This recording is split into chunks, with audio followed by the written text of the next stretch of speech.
It began, as some things quietly do, with grief and tulips. Every spring, since my wife passed, I've kept up a tradition that used to be ours. She loved flowers, especially tulips. Red, because they reminded her of fire. Yellow, for happiness. Purple, her favorite color. Planting them became my ritual, a way of remembering her, and, maybe in my own stubborn way, keeping her present. The flower bed sits right under the old oak in our front yard. It isn't grand, just soft and honest. That's what she liked. This spring marked the 5th year since she passed. My daughter helped me plant them this time.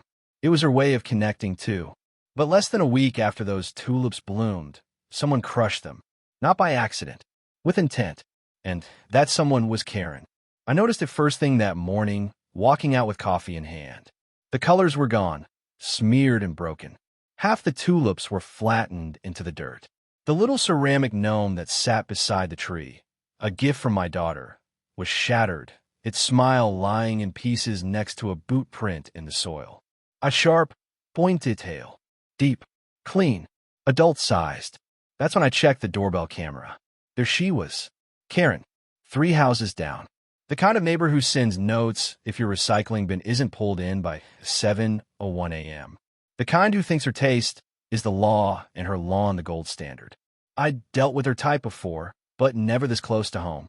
The footage showed her walking up during her morning jog, frowning at the tulip bed like it was graffiti. Then, deliberately, stepping off the sidewalk into my yard, right into the flower bed.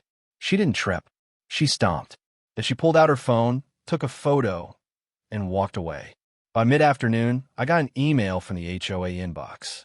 Subject line, violation, non-conforming yard display. Attached, a grainy photo of my flower bed. A list of complaints. Unauthorized ceramic fixtures. Improper spacing of ornamental plants. Potential sidewalk encroachment. Karen had filed a formal complaint. No mention of her stomping them. No acknowledgement of damage. Just that smug righteousness that seems to come from people who weaponize community guidelines.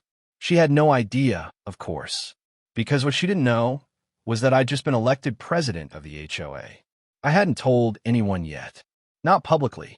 I'd only just won the election 2 weeks earlier after a quiet campaign promising to modernize our HOA and bring some sanity back to how we treat each other.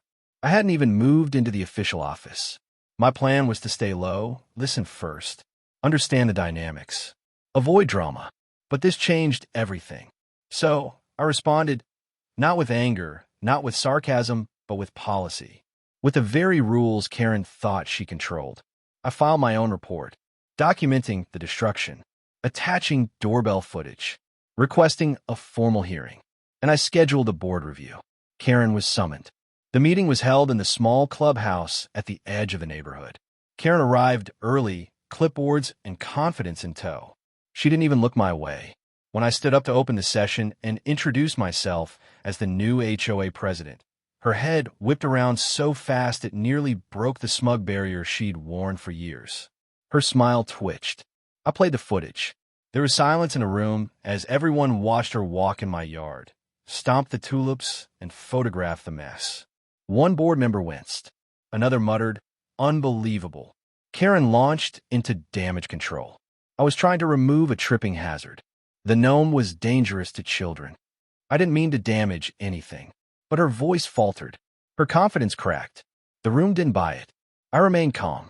No yelling, no blotting, just facts. The gnome was 6 inches tall. The flowers were fully compliant. The damage was captured on video. And, most importantly, I had the authority to enforce penalties now. The board voted unanimously. Karen was removed from the Aesthetic Standards Committee, which she basically ruled like a kingdom.